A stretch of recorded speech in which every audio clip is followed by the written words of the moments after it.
Hello. What up? Yo. Happy New Year. 2025. Yeah. Happy New Year. First episode of this season. Yeah. I didn't miss you guys. Did you miss me? No. I miss you every day, Martin. Yeah, because you have no other friends. That's why. Because he's lost in life. My friends are in the comments. Come on. Where are Where they? is everyone? Where are they? Happy New Year, guys. Come on. Give Happy New Year, everyone. Let us know who's here, where you're joining some flags. I from. want to know where you're at. VJ's in the house. So how was your week? Well, it feels a bit weird because obviously we've been speaking since like Christmas, New Year to say Happy New Year. But yeah, Happy New Year. I hope everyone's feeling refreshed and ready to go. Let us know how your year starting off already. Number. Yeah, give us a number out of 10. Mine's I'm not starting too well. I'm like 6, 7, not in the highs. Really? Just rough start, isn't it? Just rough start. I've got a fucked up eye. You know what I mean? I've had a cold. Like, it could have been better. You know what I mean? In my old teacher's terminology, it must try harder. Must try harder. He's smart, but he doesn't apply himself too much. Hold on while I just try finding the violin music. Have you got one? Did we do that? No. Probably is somewhere. All right, come on. Right, let's get into it. Shall we get started? Why does LinkedIn lie? Like, it says there's literally 5 people in this audience, and I know there's not. Yeah, there's always a delay. There's always a delay with Restream and LinkedIn. So Restream, if you're watching, sort it out. Yeah. Oh, James is here. Hey, James. I guess hey, Ralph. There's a lot more than 5. I can see him in the back room there, and he's going to smile. Ralph, VJ, James, how's it going? So should we just get straight into it? Yeah, mate, it's 2025. Let's make this happen. What's the topic today, guys? Agency versus consultancy. What's the best fit for your business? So that's a topic close to our heart, because we're all in the game. Different business models as practitioners of strategy, brand designing. Some of you out there in marketing as well. What's the best route for you? What's good for your clients? What are the pros and cons of an agency versus consultancy? That's what we want to dig into and have the conversation about. Are you thinking of switching from one to the other, or are you just starting up and thinking, which route should you go down? Which is why we invited our guest today to the Watercooler. Perfect guest. He's an experienced strategy consultant and executive advisor who has walked the walk and navigated this journey himself. He's worked with a wide range of global clients. He's on the editorial committee of industry-known Branders magazine. And if that wasn't enough, he also runs a mastermind group for strategists to learn and grow with each other. You've probably seen him on LinkedIn many times in black and white, either on a train to a workshop or in action. Lovely beard as well. Don't forget that. Oh, you're giving it away now, giving it away. Yeah, on a train to a workshop or in action, leading teams to formulate their strategies. So please welcome to the Watercooler, a fellow brand architect, and in full Technicolor, Mr. Matt Davis. Yay! Guys, what an absolute honor. Thank you very much. What an intro. Do you know what's really funny? I'm actually in Cyprus, just in a room next to Martin. I said to Martin, I'm in Cyprus, just nothing to do with this. But it just I'm gonna prove it. I'm gonna prove it now. prove it. Come on in. Come on in. Yeah. And so I got here, and then Martin's like, for the logistics, like, because the cameras and all that, I'm going to actually go and sit in my room. So I was like, come all this way to Cyprus just for this. And then cold shoulder. So you're in the Factory 39 office. I am, and it's a lovely, lovely office. Here he is. Good space, And there's the cardboard cut out of Martin. Martin, I'm in Cyprus. I've got a consulting client, funnily enough, which we can talk about that in a minute. And I'm running an offsite tomorrow, and in the beautiful island of Cyprus. And of course, whenever I'm here, I look Martin up because of our connections through Level C, actually. So, and Martin and I collaborated before and stuff, and it's just an absolute honor to be here and also to be part of the Watercooler. So thanks for having me on, guys. Thank you for coming, man. And it's a pleasure to have you here. Matt, let's dig into this. I think for people out there, it's funny, isn't it? Like I said about the black and white thing, that's the thing, isn't it? Like people, like you started on LinkedIn documenting. Are we allowed to talk about your story on that? Yeah, shall I tell the secret? Yeah, I know it. I don't. So the black and white thing. I mean, we're all in branding and brand identity, right? And the number one rule is you've got to find ways of standing out in a marketplace, right? So that's the strategic reason. But the real reason behind it is the fact is I go super red, right? I just can't help it. Like I could just be walking down the street and I'll just go beetroot red. But in black and white, you see, no one can see you're red. So it kind of has two roles. One is, it's a little bit weird and a bit different. The other one is that you're red, no one can see. This guy's brilliant. Really, I didn't know that. That's funny. Yeah, I was one of the first questions I ever asked you, Matt. I think. Yeah. But weirdly, you're known for that because when you do come in color, everyone's like, "What? What happened?" Yeah. Like, Matt, Can I also make a suggestion? Wes, can you also go in black and white? Why? Actually, can you actually go off camera? Even better. Yeah, totally. This guy. More people are trickling through. Thanks for joining us. So yeah, Matt, let's for those people that don't know your journey and how you started and everything, give us a little bit of a background. In terms of what you used to do up to what you're doing now. Sure. I'll try and keep it short because I don't want to bore everybody, but with a history lesson. But when I sort of was growing up, I was very good at drawing, and at school I went to the career advisor, and they pointed me in the direction of graphic design. Absolutely fell in love with graphic design, obsessed about all the tools and all of that stuff. Started freelancing as a graphic designer, loved the chase of the client and the sale and that kind of stuff, and just really wanted to make it my profession. So I was privileged enough to start working in an agency. Then I went through a couple of agencies, and eventually funnily enough, I was at this one agency, and I'd set up a blog. This was like early days of the internet, right? Like so. I was getting inquiries through to me for people to work with me as an individual. And I was giving those kind of inquiries, those leads to the agency who just probably thought this is just little Matt, it doesn't really matter. But I was then being CC'd in all the correspondence with the account managers and stuff. And I could see the amount of money that they weren't much from the agency's perspective, but from me as a junior designer, I was like, hold on a second. And I was doing the work on it. So being the sort of rebel that I was, I just thought, maybe I could give it a go like myself and set my own agency up. So I think I was about 22, 23, and I decided to put my notice in. And me and my wife, we saved up 6 months mortgage money just in case it went badly wrong. But it didn't, and it went well. And we made a profit from day one, and we started a small agency. And in my bedroom in Nottingham, not far from Wes, actually, funnily enough, in Carlton. And then gradually grew that to the point where we were doing small website designs as well back in the day when Wix and WordPress and Squarespace didn't exist.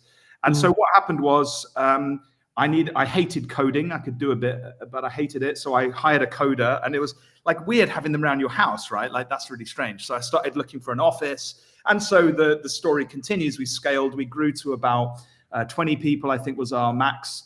And we had a lovely penthouse studio in the centre of Nottingham, and it all on the outside looked amazing, working with big clients over a course of nearly 10 years, I think it was. But it was hard work. Like Martin, I know Martin's grown an agency here at Factory 39, and it's tough to scale and grow a factory. The pressure is high, and it's not that easy. And my wife and I, my wife joined the business as well. We had some kids really close together, and basically, I just got completely burnt out trying to be a good dad, trying to run a business. It was tough, really tough to make sales. Very competitive market. When you have a team, you know, the pressure changes. It's different. You've got to lead. You can't be the main person all the time, and so it's really hard. Like, and if anyone's going through that, like, huge sympathies, because it ain't easy.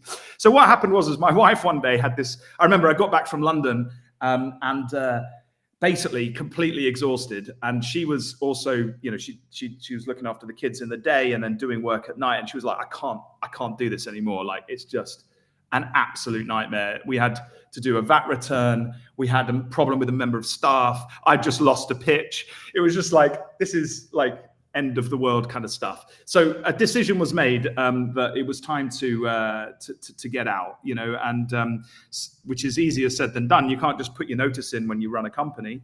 But the reason for it was so that we could focus on being better parents, you know, to our kids. And that was the right thing. So, sorry, I'm now getting into too much detail.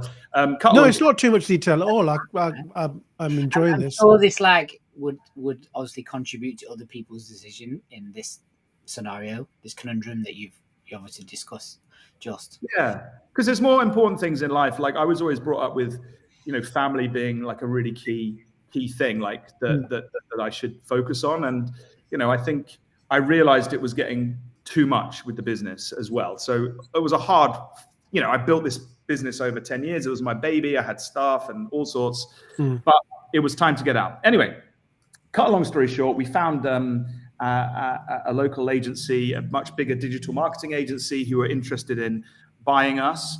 And basically, we managed to do a deal and get that done, which was pretty cool.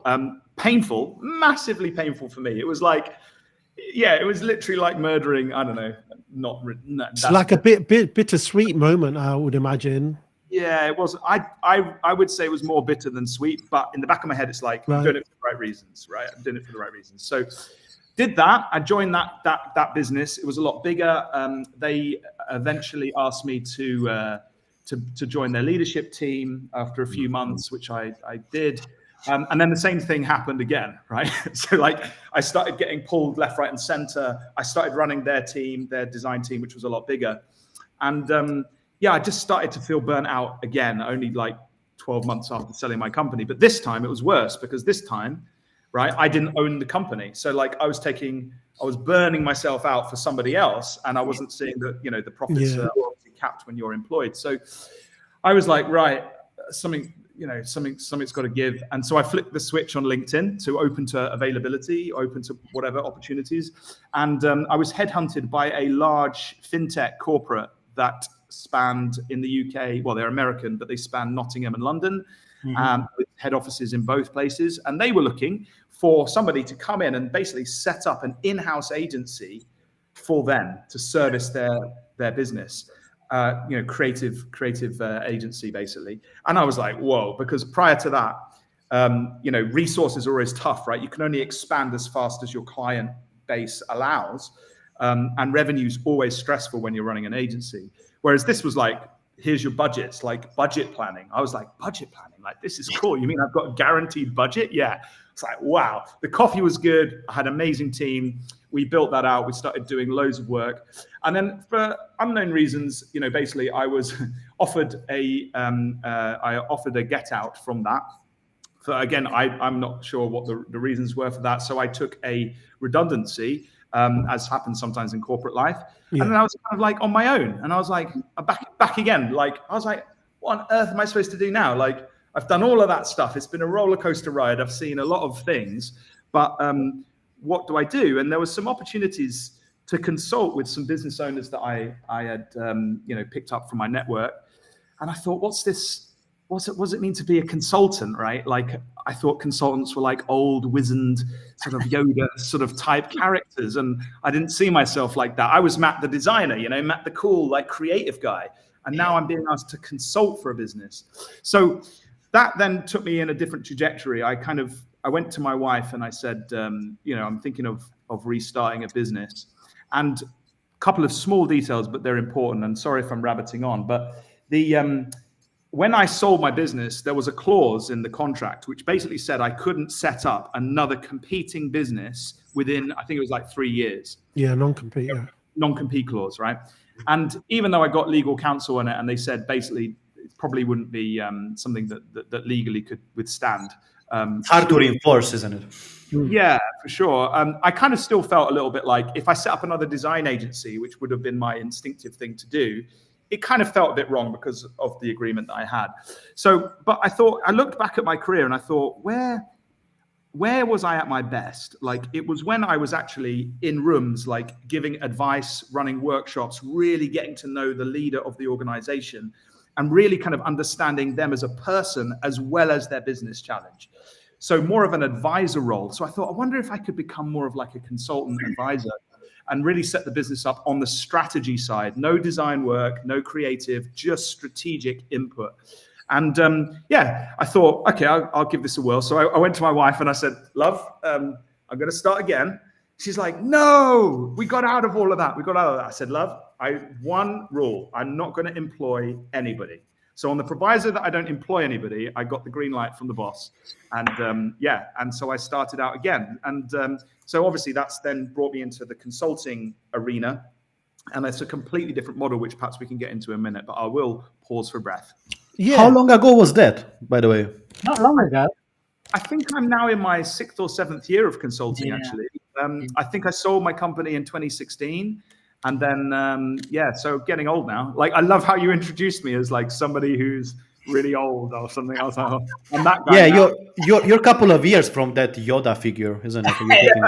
I've made it. You've got the beard. There. But so I guess that was quite a while ago. And I mean, I guess next kind of few years, I'll have been doing consulting more than I would have been in agency world. So that's quite an interesting tilting point, really.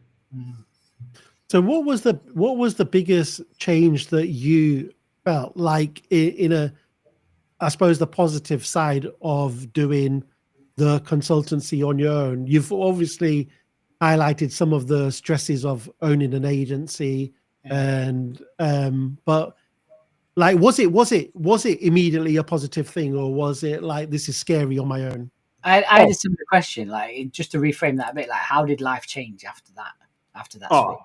Like dramatically changed. Like so some of the things that what this did is it gave me a bit of an opportunity to completely rethink what I was offering to the world, if that makes sense. And there were some big issues that I had that I'd learned painfully over the course of running my company. And these are just personal issues that I faced. Like, I'd be interested in your thoughts on them. But if I just outline a few of them. So first of all, like I used to find with our agency offering that we used to charge for time. That's kind of how I was taught to do it in college, right? So in other words, you get a brief through, you look at the brief, you talk to the various people in the team. How long is this going to take, roughly?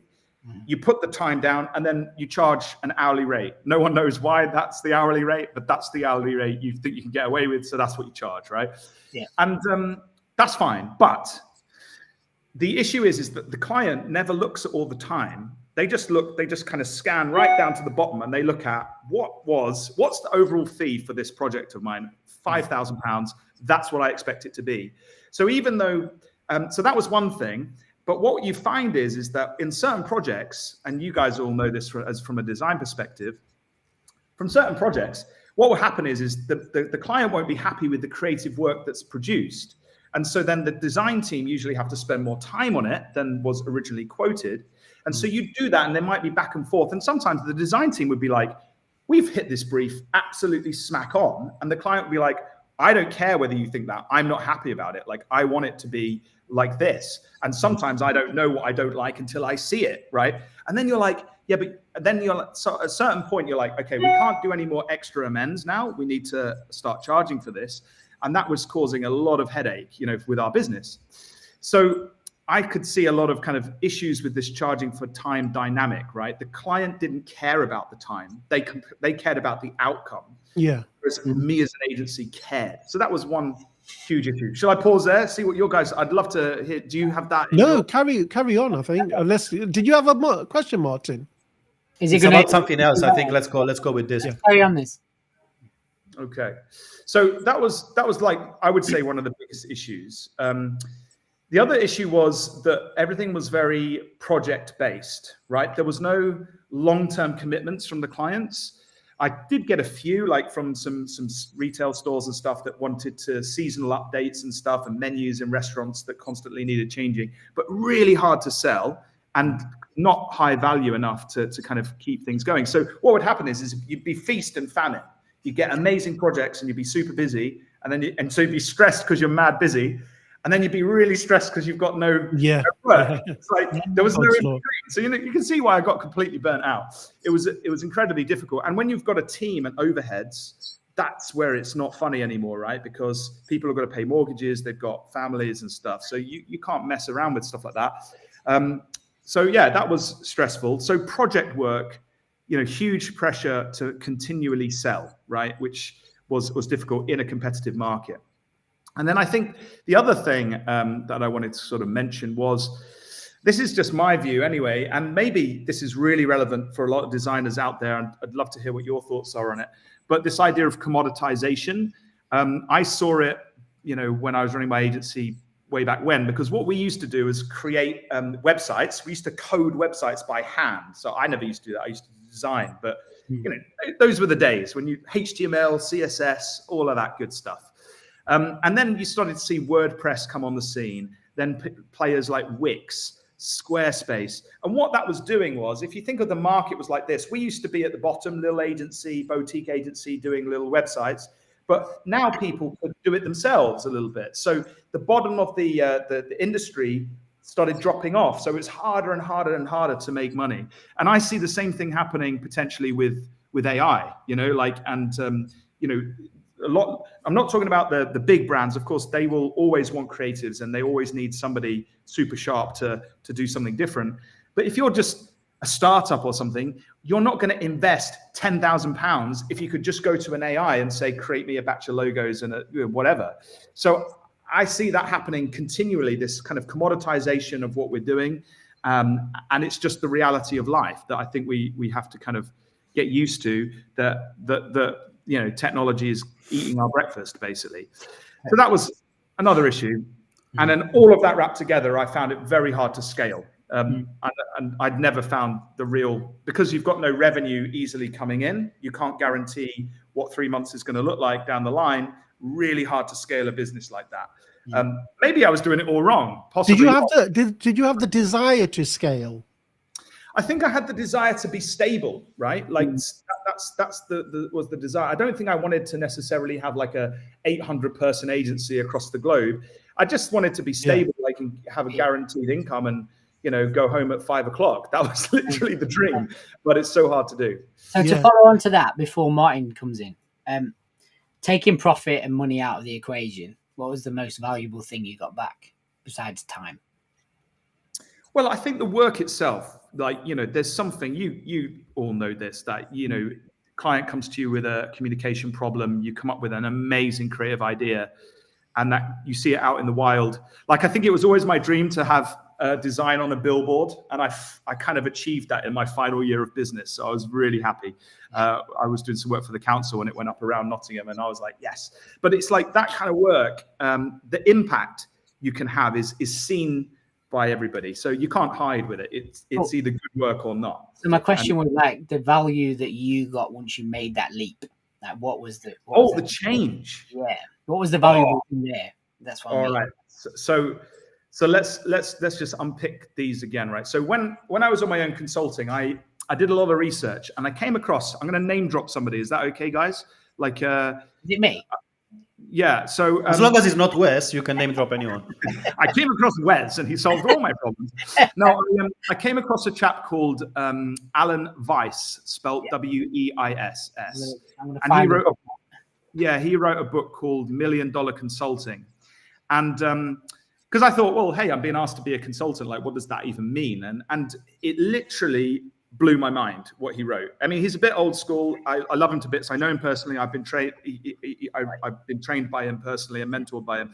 And he's an amazing guy. But what he basically, and he comes from a different background to me. But what he basically did was say, straight up, he's like, don't sell your time, right? That's a ridiculous thing to do. He'd sell your value, and we can maybe unpick that in a minute.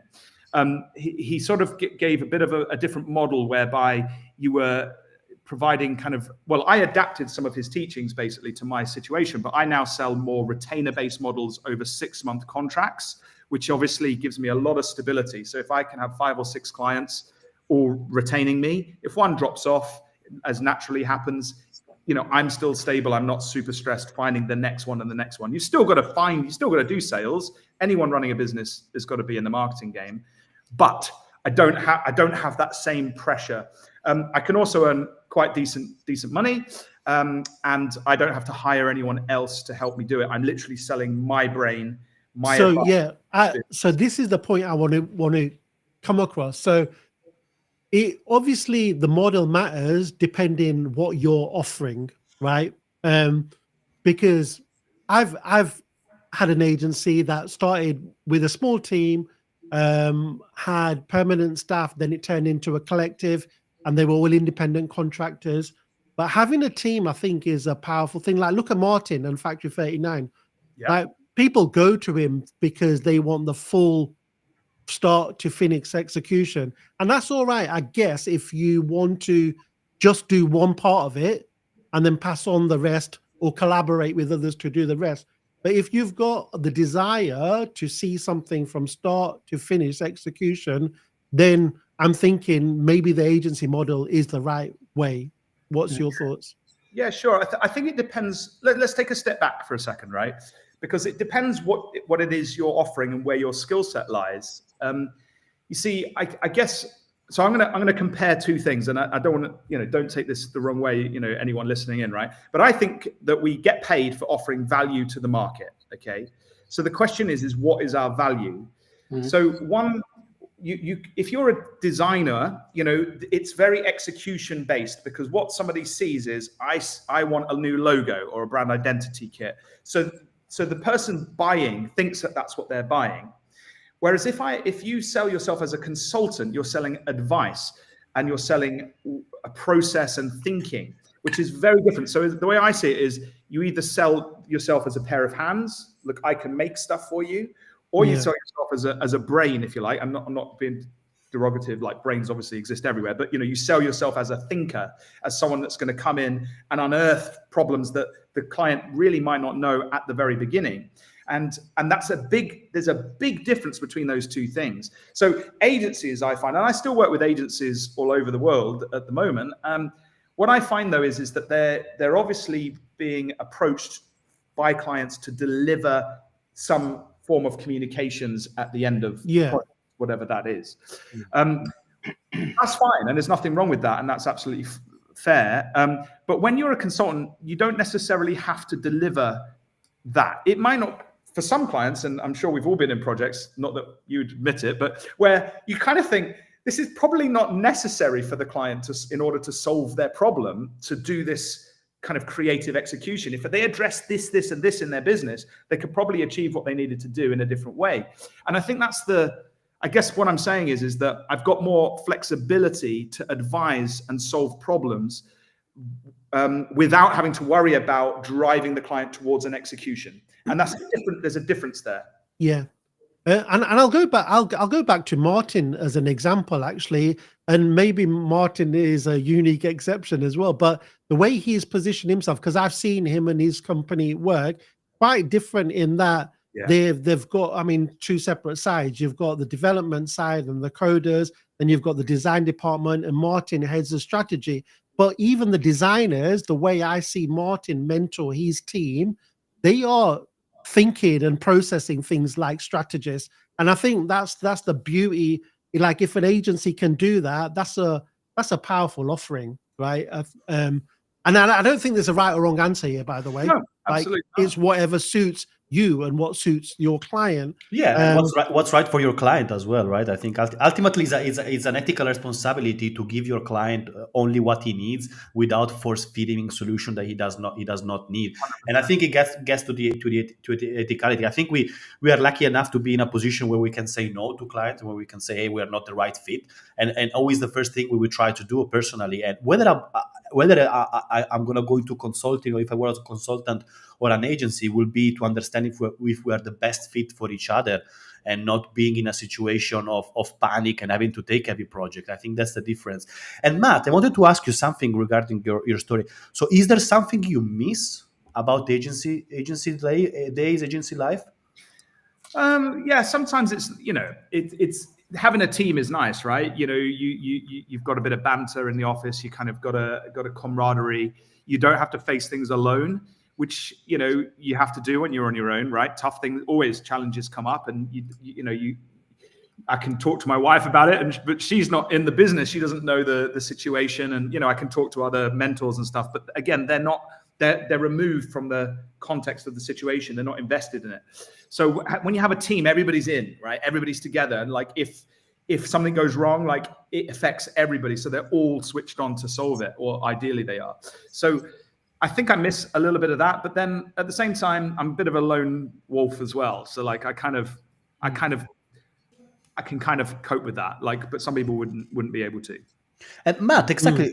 Building up on that, to who do you think is this journey right? What type of person do you think should think about this journey, and what type of person perhaps shouldn't? Yeah, characteristics I think are a big thing here, right? Yeah, I think I am a bit weird, right? So we're in good company, mate. I mean, yeah, that's what I mean. Well, anyone doing like strategy and going toe to toe with a CEO, or they're fucking nuts, isn't it? You've got to be a bit crazy, right?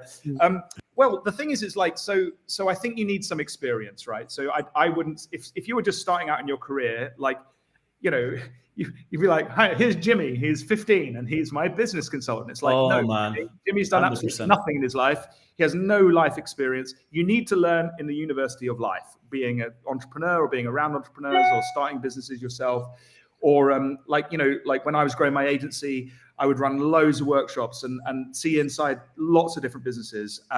So I think you need to be aware of that. Like you need experience. You need to know, the basics. I think, on that, we've had conversations in the past, and I think you describe it as like walking the fire, where you've kind of been in kind of every position to understand the outcome of not only your input, but your decision that how it impacts that business. That's how you've actually explained it in the past. I think it's quite born in the fire is a good way, because the thing is you make mistakes, right? Like I'd like to think I make less mistakes nowadays, but the reality is that everybody makes mistakes, and in the game we're in branding, right? Sometimes you have to sort of do things that have never been done before, right? These are risky things. Sometimes you don't challenge a client when you should challenge the client, and you regret it. So these are things like over time you pick up and you're aware of. Your communication, you need to be confident and articulate, and these are also things that come with experience, I think. And you've got to be able to play with lots of different personality types. My dad was from Brixton in London, right? Which was quite a rough area, but my mum was from Wimbledon, so she's pretty posh. So like I can play posh or I can play street, like in my mind, like whatever you need. But not everybody's like that. A lot of people are either super posh or I don't know, you know what I mean? Like you've got to be able to play with lots of different personalities if you're going to go into consulting. So I would say experience is key. Another thing is I think that experience should give you knowledge of your value, right? Because we're saying like you're going to go and sell your value, so you've got to have knowledge of what impact you can have and your limits. I think you need to have a support network around you. Like I think we're all members of Level C, and I found a lot of support when I first started with Level C. In fact, I think me and Ash, I think we were in one of the I think it was the Masterclass 2 together. I think in the room, right? Yeah. Oh, yeah. So, I mean, We were all there, I think, no? No, No, we were in the one the before us. group in the second one, But we were also in the doctor and then we were all architecture, no? together in Barbican. Yeah. Yes, we were. So, the support network's great. And you kindly mentioned my mastermind group at the start. And, a lot of people in there are exactly the same. Like you need that support around you. When I first started doing brand strategy, there wasn't anyone I knew really. It was just kind of, I was reading Marty Neumeier's books and, that kind of stuff. And so to find a tribe that you could belong to and have support from, really important. Positive mindset, that's huge. Because you're going to face setbacks and you're going to get knocked down. You're going to have to get yourself back up and move on. You need sales and marketing skills. By the way, I'm getting an echo, guys. Are you getting an echo? Yeah, it's Wes. Yeah, it's the usual suspect. It's the usual suspect. It is Wes. So, you need, in the game that we're in, and maybe we can touch on this, we talked about the black and white. I mean, that's just a tiny bit, but of what I do, you have to be good at getting yourself out there because you are your own marketing department. And when you're on your own, that's really hard, right? You've got to do the work, you've got to market the work, you've got to sell. It's really, you've got to have a lot of hats. So but I would say the number one skill is sales and marketing. I think you get a lot of people out there, consultants who might be amazing consultants, high value, and some of them contact me and they ask for my advice, but they're rubbish at marketing and sales. So they fail. Right, they fail, and they're probably way beyond me in terms of qualifications and so on and so forth. But because they can't do the marketing side, they fail miserably. Whereas you get sort of mediocre people, probably like me, who can do the marketing and sales stuff, but they don't have So they're successful on that. Matt, on that, like obviously we hung out in London a couple of weeks back, and I wrote a post on the way home, and I think that epiphany hit me like on the way back. Like we have got quite a parallel background, right? We've been taught by the same guy. We hang in the same circles. We know the same people. But me and you are very different in the way we are perceived, right? And there's no lie about it. So how important, and I know you know the answer, but I want you to portray it. Like how important is personal brand right here? Because that's happening. And me and you are very alike. We're very similar. We're very, and you're alluding to it just there, what you're saying. Like how important is that to carve your own kind of niche and identity when you're making this step? I would say it's important even if you're not making this step, right? I just think in business generally. I know Martin has a talk about branding where he says, I am a brand. I think I saw it recently on your thing, the way I'm standing, what I'm dressed in. Yeah. Basically a brand is the meaning that people attach to you, okay, or your offer, and that can be a product, that can be a person. But even if you're in a career, right, you're in a career, you need to manage the way that people perceive you, okay, or you don't have to manage it, you can just do it. But it makes more sense to be strategic about it and think, this is my goal, this is my aim, this is part of my life I want to share because it will help with that, and this is perhaps parts of my life I don't necessarily want to share. So you'll never see me share anything in my private life, my kids, stuff like that. It's just not necessary. But I do try and follow a few principles which have worked very well for me, which I could maybe share with you all. And you probably do them yourselves instinctively anyway. But I always say, like, you've got to demonstrate your value and show yourself in action, right? So whenever you see a post of me, it's usually me on a train going somewhere, but I'm trying to talk about the value or the problem I'm trying to solve. Or it's me running a workshop, like you said at the start, jazz hands, pointing at a screen or putting a Post-it note up or whatever. Because what I'm trying to do carefully is position myself as the person that will solve problems for a particular type of entrepreneur.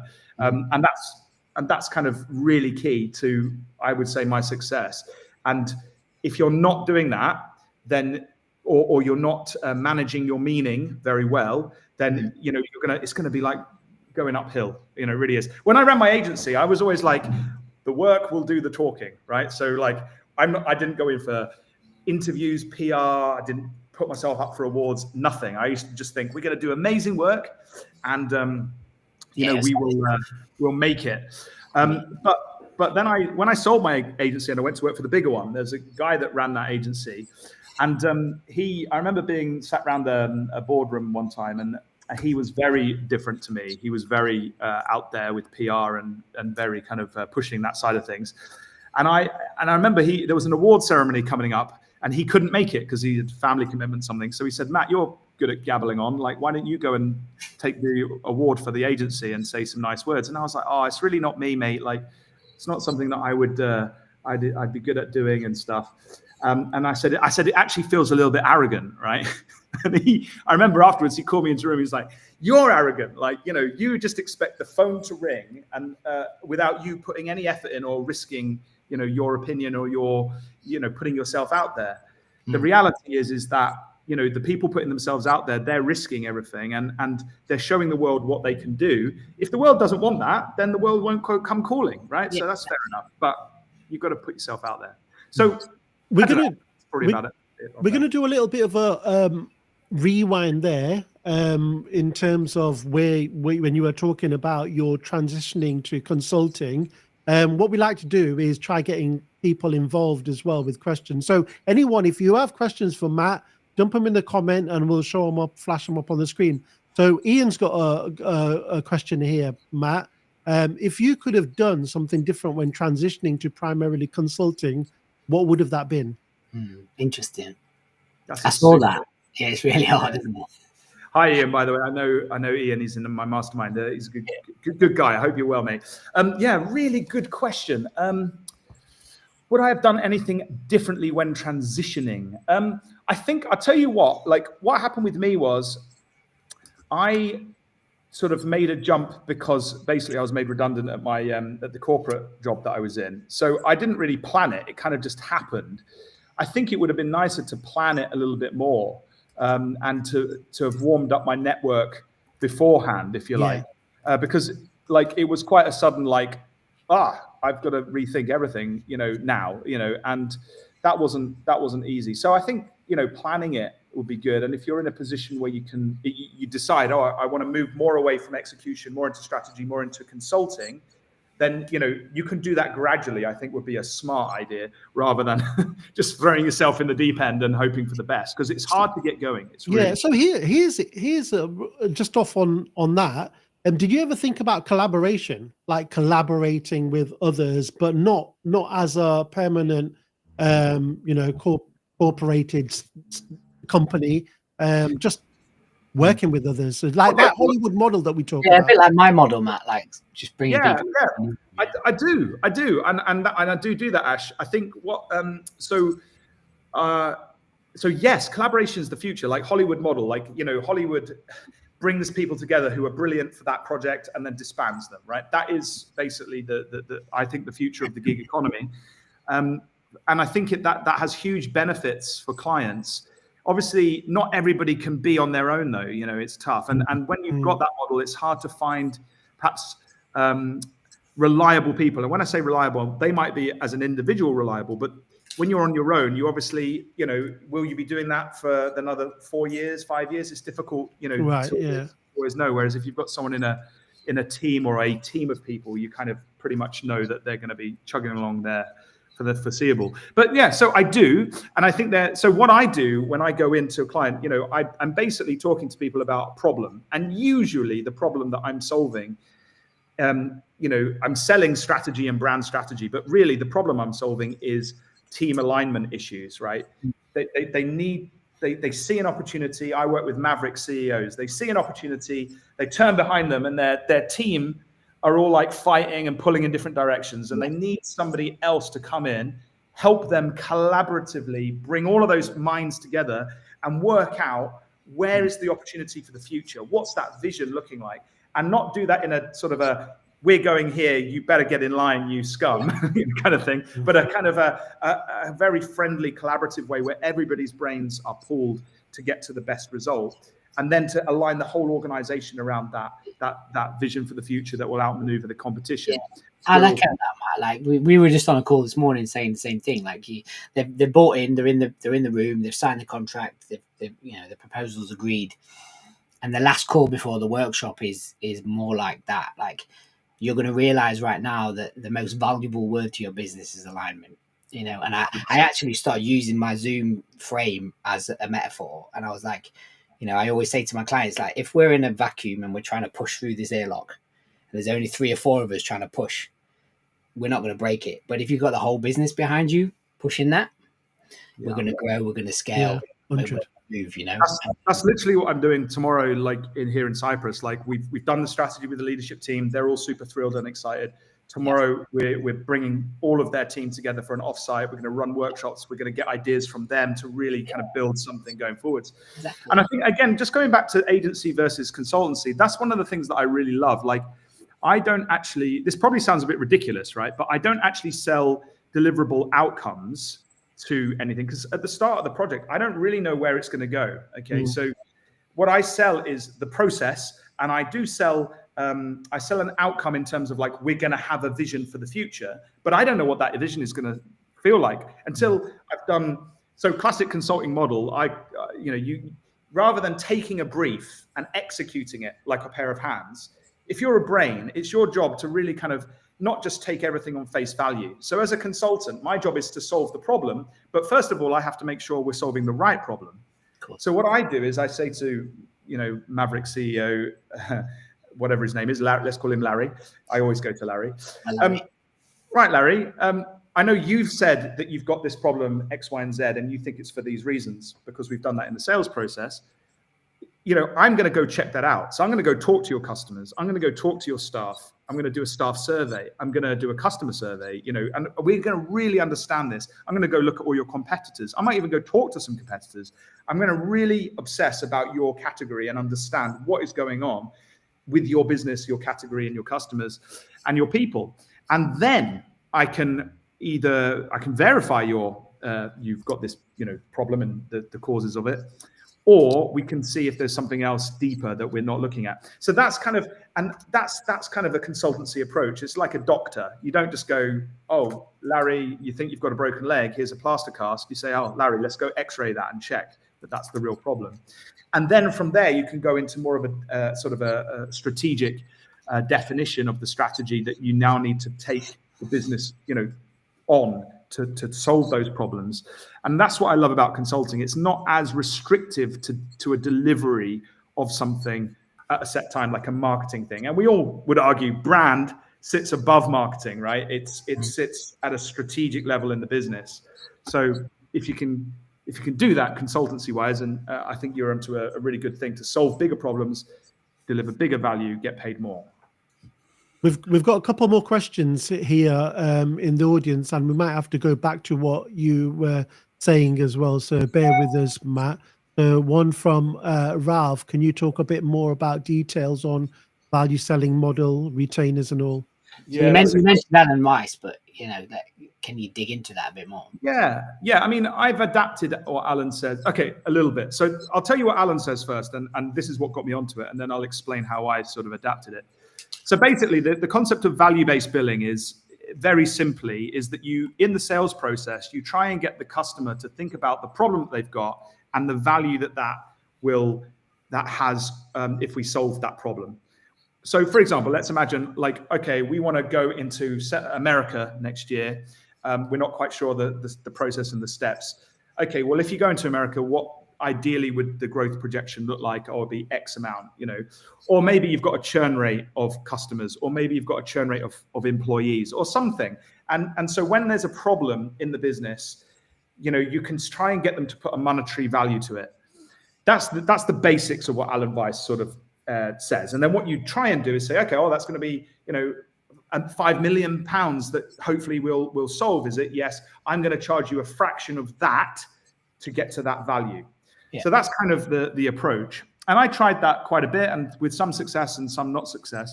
But what I try and do is take the principles of that, and I now tend to just find it quite hard for people to give me hard figures, because often they didn't know. So what I would tend to do now is kind of more talk about value, talk about ideal value, but I don't kind of do it as strictly as Alan Weiss says, because I don't think it's as clean cut as he can do with his discipline, which is a sales discipline. So what I tend to do is, yes, talk about value, and there's different levels of value. In fact, I think on my blog, I wrote about this recently, but there's different levels of value, right? In particularly in the sales process. If you're talking to a leader, there's personal value to them, right? Maybe their team is fighting all the time and it's taking up so much of their effort and energy, and they're so exhausted with having to deal with conflict. That's a personal thing. There's no monetary value you can place on solving that problem. It's just a personal thing for that CEO. But if there's another aspect to it, which is a growth challenge or something like that, then that's more of a business value you can put on that. So there's I always think there's value personally to the person I'm selling to. Yeah, it depends on those stakeholders that you're actually speaking to. And you can dig into that, like when you look at something like the jobs to be done framework, right? Like that's specific to people, and it is people that drive the business. So yeah, I agree on that, man. That's like every situation is going to be different. Yeah, so you ask questions around value rather than ask questions around delivery, right? There's a different thing. So say someone says, "Oh, I need a new website." Let's just make it simple. You say, "Oh, well, how many pages do you want on the website? What's the CMS system?" Like their delivery questions. Yeah. The smarter questions to ask is, well, why do you need a new website? Like what opportunities are you looking to have? What is not working now that makes you think you need with your current website that makes you think you need a new website? They're more strategic questions that add more value to the conversation, and then you can sell more off the back of it. I mean, I don't sell websites, but you know what I mean. You get the principle. Yeah. Wes, I know you got a question, mate. Phil's also got a question. Do you want to go first, Wes, and then I'll? No, because this whole it's gonna change. So Matt can also go back. Matt can also go back to the questions on the live on the page. Yeah, I think what we normally do, Matt, is like if you want to take some time, this is all in a thread on the LinkedIn live. Yeah, so we can that's always a good answer idea. that. Yeah. But I want to move into a bit more of Matt outside of black and white. I want to know Matt. Like I know you quite well. We've had. Can you see I'm going red? I've got a few questions here. Like I don't know. Well, you probably listen to our shows, but first one I'm going to say is like if we made a TV show called The Matt Davis Show, or the Life of Matt Davis, who would play Matt Davis? Wes. I don't know who would play Matt Davis. That's really interesting. I would love Nicolas Cage to play me, but he's way too cool for me, I reckon. I don't know. Who do you think? Like, what a strange. This is my question to you. I quite like the Nick Cage approach. Long beard. Yeah, Nick Cage. I'll go with Nick Cage. I think he'd do a good job. And then secondly, like outside of Strat, right? We all know that Strat doesn't rule your life. So besides family, what does Matt Davis do outside of this black and white train frame?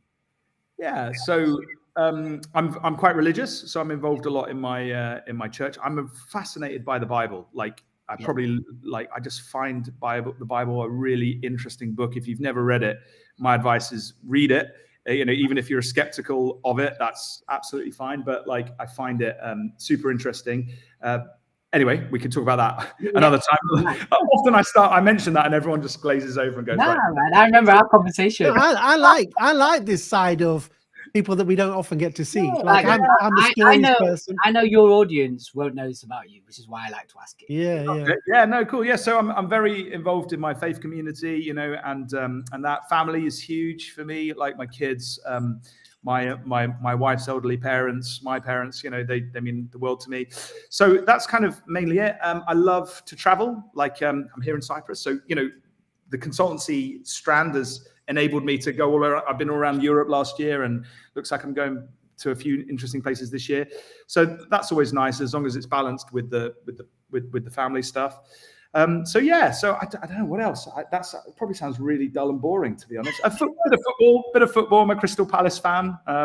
For what it's worth, if you're into the Premier League. Matt Ash loves football. Like he do you? No, he doesn't. I know what a football is. Yeah, I'm not a hardcore. Like, I wouldn't go to loads of matches, but I just follow it a little bit. So I think that's follow that on. What's your guilty pleasure? What's the Wes? Yeah, Wes is the answer to everything. We had our annual cuddle like a few weeks back. He's over that. Yeah, we did have a cuddle. It was lovely. It was lovely. You're bringing back memories now. My guilty pleasure, I don't know, I don't drink a lot, but I do think I like to do weightlifting and try and keep fit, and I am awful at I don't know, just cutting out alcohol completely. I'd love to not drink alcohol. People that are doing dry January right now, hats off to you. Oh, here we go. What's Wes doing? I want to promote this. There we are. Has anyone have heard of Impossible Brew? No. That looks cool. Nootropic and plant-based beer that actually gives you a buzz, and it's non-alcoholic. Was that a Dragon's Den thing? Yeah, this guy was on Dragon's Den, didn't get bought out. I actually was targeted because obviously my AdSense on my phone was listening to me about I want to not drink. Got served it 4 times, and in the end I just buckled. I was like, fuck it, I'm gonna do it. I literally had 3 cans, and I was like, oh, there's something there. I'm not even sponsored by them, but if you want to send me more, you can. But anyway, go back to you, Matt. It sounds like I'm a complete alcoholic mentioning that. I was more mentioning it from a carbohydrate perspective. I wish I could cut out carbs is what I probably could have said. But it's that guilty pleasure though. I don't know. Yeah, come on. I don't know, man. We've all got one in this group, I think. Do you like any pop bands, boy bands, girl bands? No, that was my next question. We'll move you away from that guilty one. So when you're singing in the shower, what do you sing, Matt? A song about Wes. I don't sing in the shower, Wes. You do, come on. You know what? The thing is, when Wes asked this question, every guest says they don't sing in the shower. But then they'll go, "Oh, if I'm going to do it, I'd do this." Yeah. I don't know. I tend to. I hate opera, but I would sing loud opera just to annoy everybody in the shower, in my family. So I would do that. Which is the next question. Who is everybody in the shower? Yeah, who's in the shower with you? I mean, outside the shower. Yeah, wow. Wow. That's just got dark really quick. Is that where we took it? Mad vision of Matt being teetotal religious opera singer in the shower. I'll tell you who's the other person in the shower. It starts with W and finishes with S. Wow, three letters as well.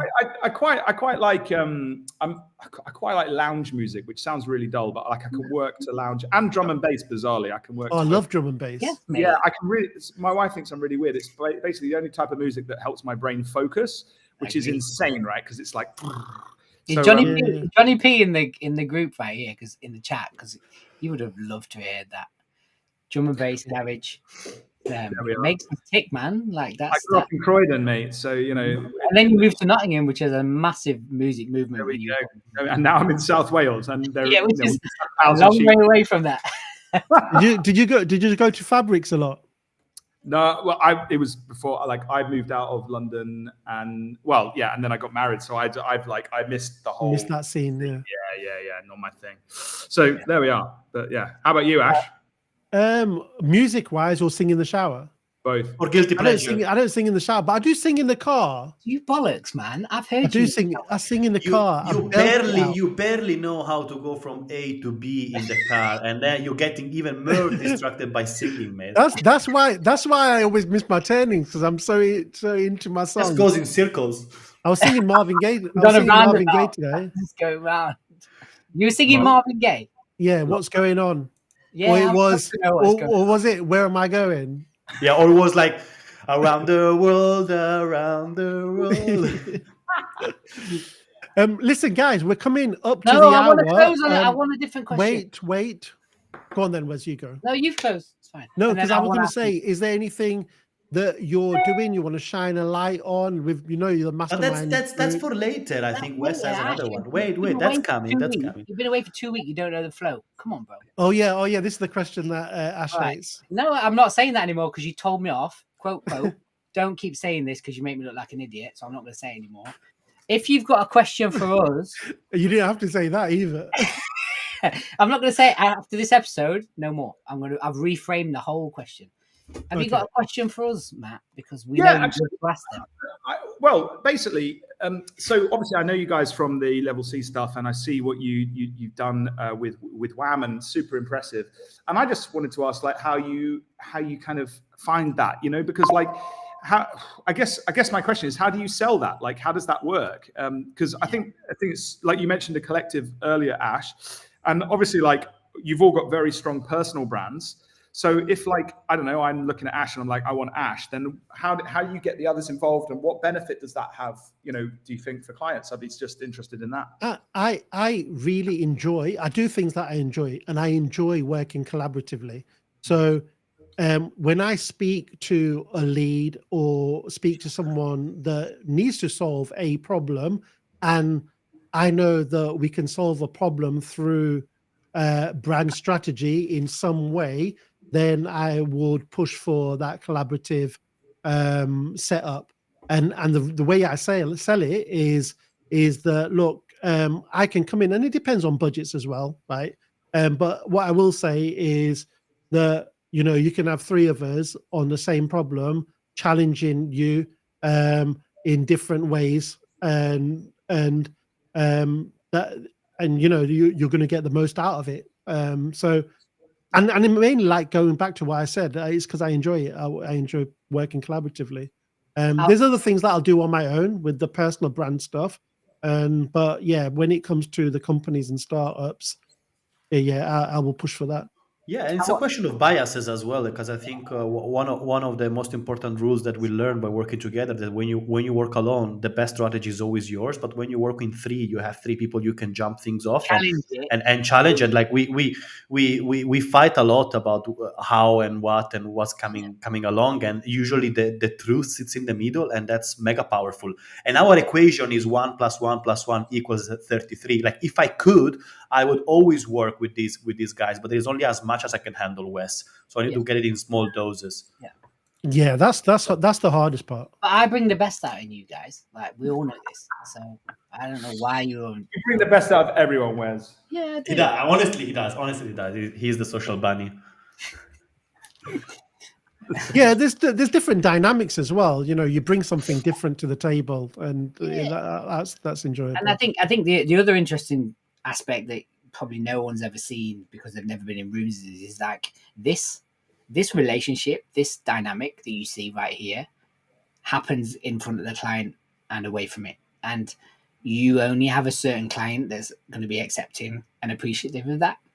And I think once you get on a real level, you can really make shit happen, because we're all in the same boat, all three of us. And I know you as well, Matt. We're all accountable of the strategy that we deliver. We're not a set of strategists that just give you a document and walk away. We want this shit to live.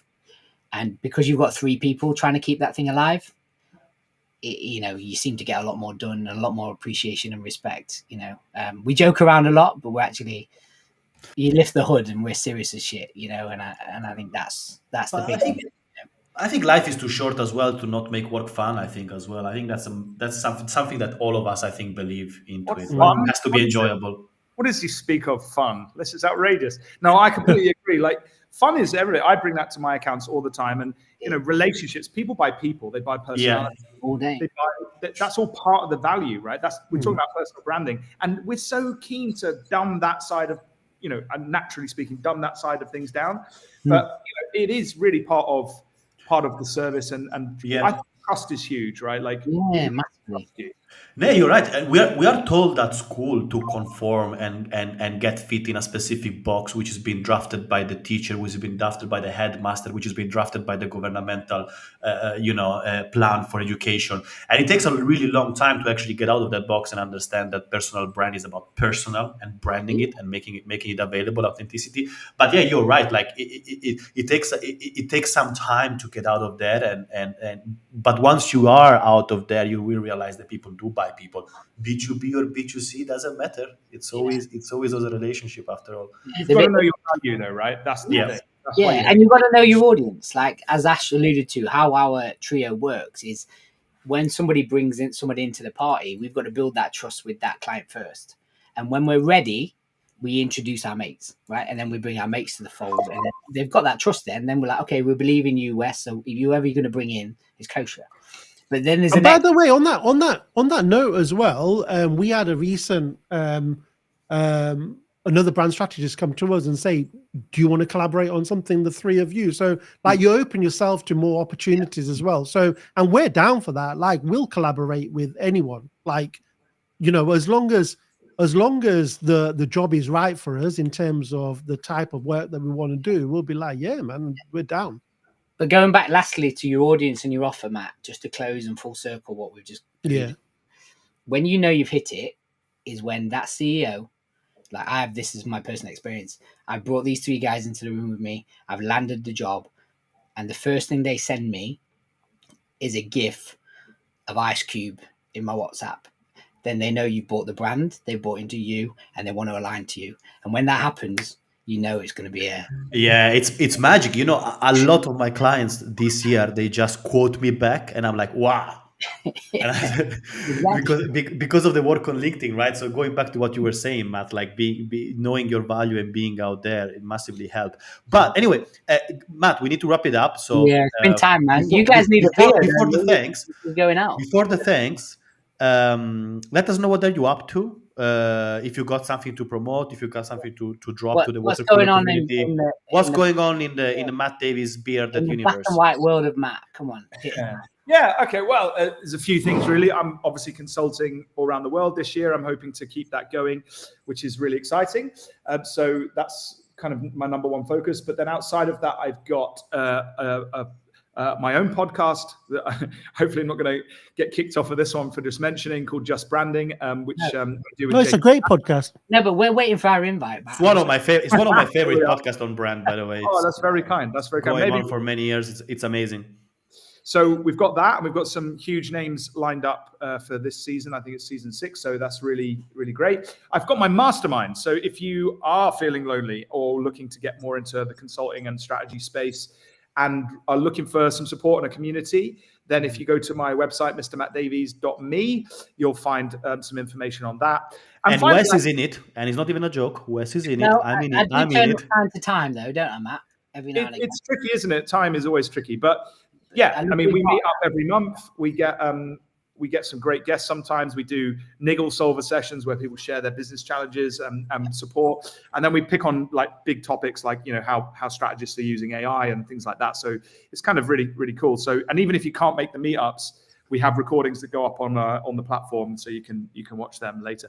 But what I was going to say, guys, is I have got a little bit of an exclusive ebook to offer your audience. It's called Dare to Be Different. We'll drop it in the link or wherever we can in a bit and get that out to you. So if you're interested in, you know, radical differentiation, which I know all of you speak about quite a bit, there's some info on it there, which your audience might find helpful. So that's it, really, in a nutshell. All right, man. Lovely. Thanks so much, Matt. It was really, really enjoyed that conversation. Thanks for your time. Enjoy the rest of Cyprus, man. Enjoy Cyprus. Enjoy Martin. Let us know what you both sing in the shower. Yeah. Oh, wow. All right. Thanks so much, everybody. Thanks for having me on. I appreciate it. Thanks, Matt. Peace, Take care, mate. Bye. And thanks for everyone joining in for all those questions, man. It really helps when you lot get involved, because that's what it's about, man. Like we really appreciate you turning up and making this really interactive. Yeah. Do you want to let's just talk about 2 seconds on the evolution of Watercooler? Like, what shall we say? Like, what's going to be in store? Do you reckon? Do you reckon they're ready, or should we wait? You can give a teaser. All right. What if I said to you guys in the chat that we're going to make this some form of an education gateway where potentially some of our previous guests can educate and teach you something? That's on our agenda for 25, and that's what we want to make work. So my last quote is going to be from Mary saying, "Super podcast," and we can probably leave it at that. Have a lovely weekend, everyone. 2 weeks, guys. See you later. Thanks, weeks. Matt Davies. We love you and your beard. Bye. Mega guest in 2 weeks as well. Don't forget, here live on LinkedIn, also recorded on YouTube. Go Wes, go Ash. Bye. Thanks for coming. Thank you. See you later. Bye.